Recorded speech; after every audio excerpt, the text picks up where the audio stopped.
this gentleman coming in tonight to start the ball rolling. That's his sole purpose. He's the first identified hospitality within our community, I guess is what you could say. So I wanted to let you know, in Connecticut, they're estimating that it is a $1 billion fix for 20 communities right now. And that doesn't take into personal costs. It doesn't take engineering costs that are outside. They're talking $1 billion just to fix the homes, and the list is growing. It's a quarry down in Connecticut, and it had a mineral called pyrrhotite in it. What happens with pyrrhotite over time is if it gets wet and oxygen is exposed to it, it expands and it cracks everything around it. Creates a situation where you have map cracking in your foundation, so basically it looks like a road map and it just cracks everywhere horizontally, which is really bad for a foundation. So it really hasn't been something that's really come to light in Massachusetts overly. So what happened to us about a year ago is we came back from a soccer tournament and we find the basement's flooded. So we gut the basement. It wasn't totally finished before.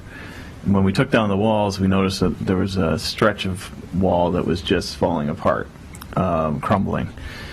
So we had an engineer look at it. They did a test to see, what was wrong with it. The engineer was an engineer from Connecticut who was very familiar and it did a lot of the testing down in Connecticut.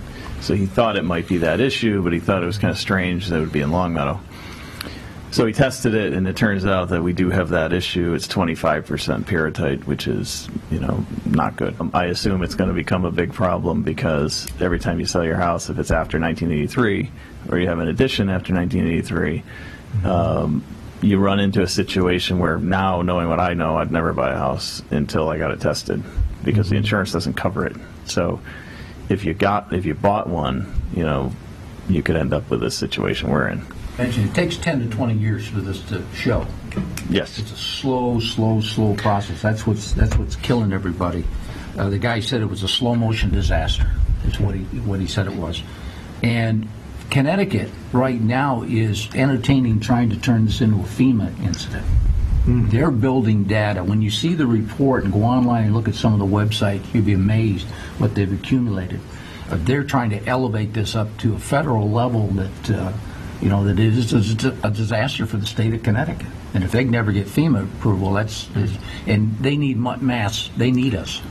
Yep. To make this bigger. I think that's true. And it's kind of what's happening right now is it's just one by one people are foreclosing quietly.